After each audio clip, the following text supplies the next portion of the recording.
What's up, guys?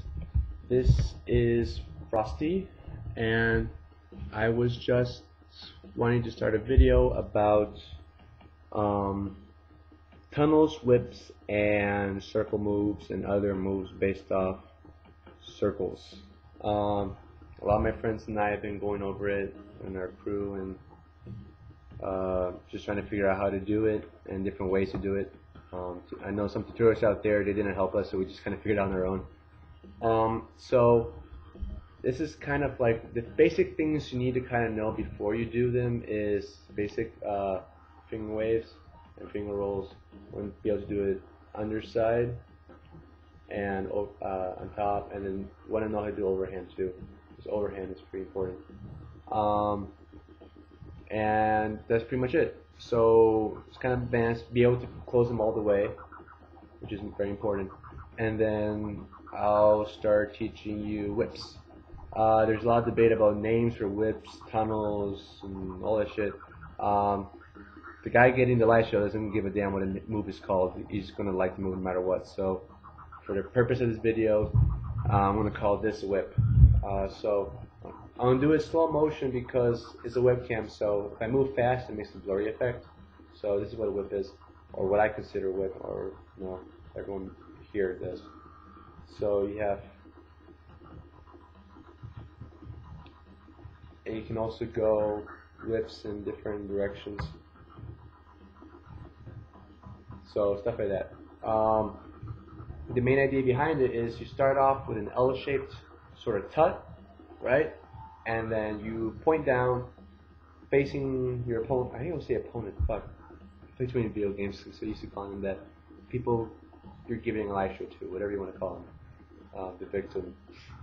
So just point the tut finger down, roll it outwards, and then once you're almost done, roll it back in, and then close it. And then once this is closed, you're going to bring it in, and the next one comes over and starts its whip.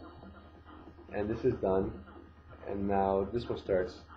So it's kind of like an endless circle of whips, or whatever you want to call it. You can also go backwards, obviously. So start off, instead of starting, facing down, start off kind of facing inwards, and then you unroll it, spin out, and then close it. So you're kind of back to your tut position, and then once this comes in, this other one's coming out. And now you have your backwards one. You can always go forward and backwards all the time. Same principle applies, where you can go like two at the same time, right?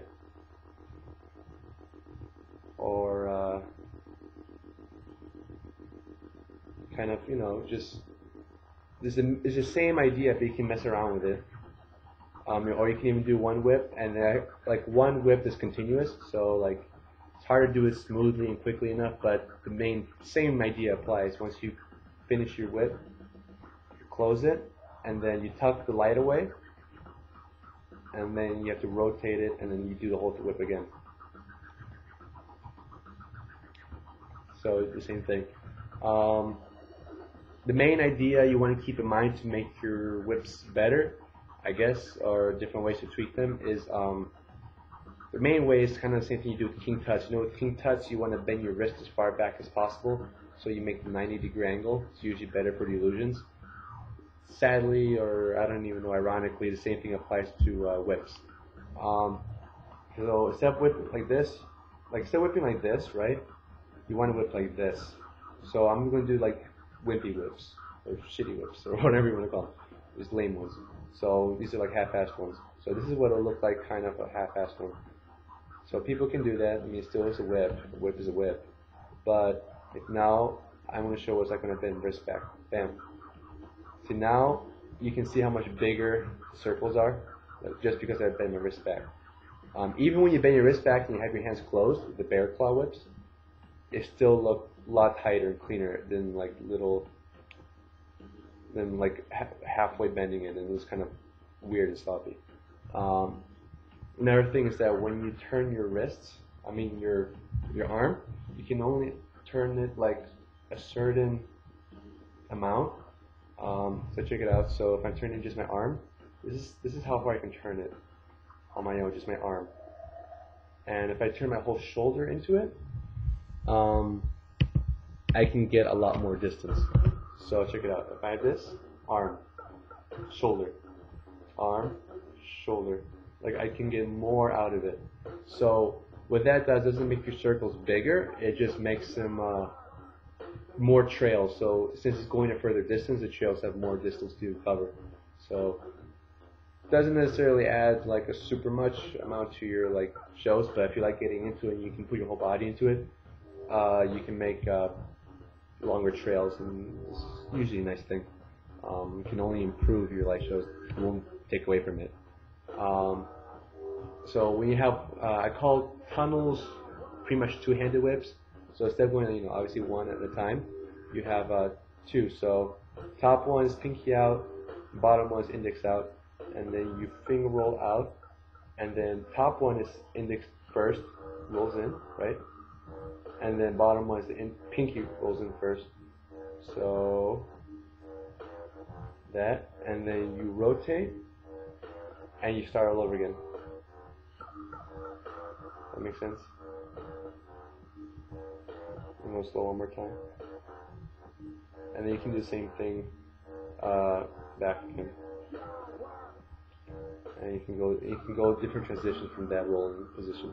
Like from this rolling knuckles thing, you can go to a lot of different positions.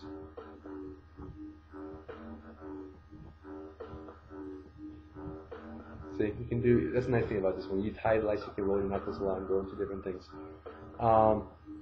The one thing you want to make sure though when you do stuff is your palms is bent back, right, so you have bigger circles, and your palms is facing the person giving a light show to.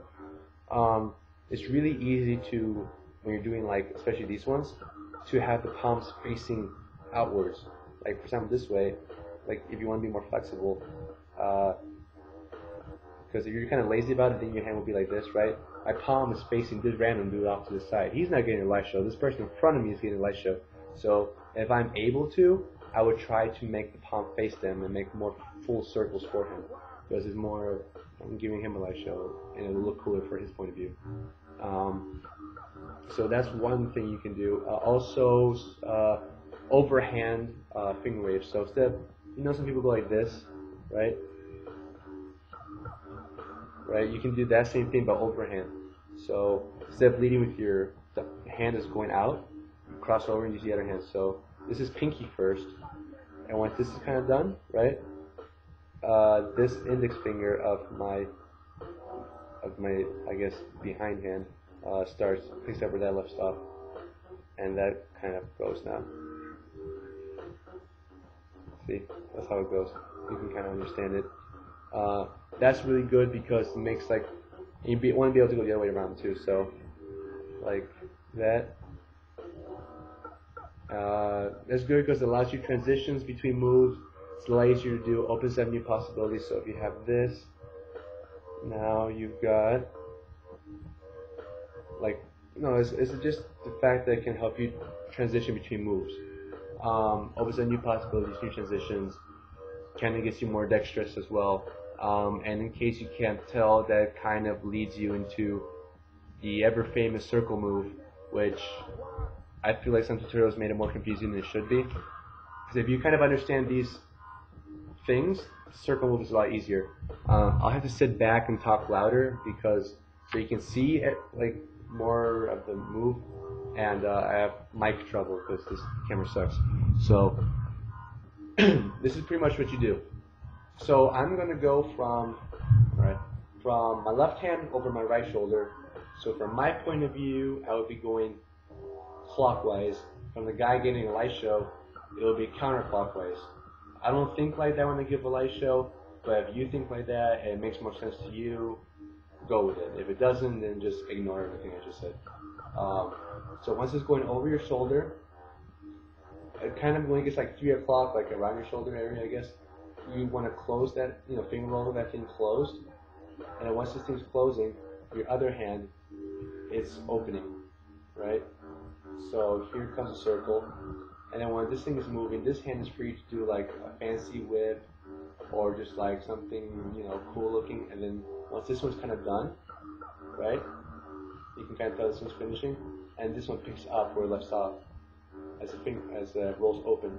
And now this one's free to do whatever hell you want. Like, it doesn't really matter. And then once this one's finishing, this one picks up where it left off. It kind of makes sense now.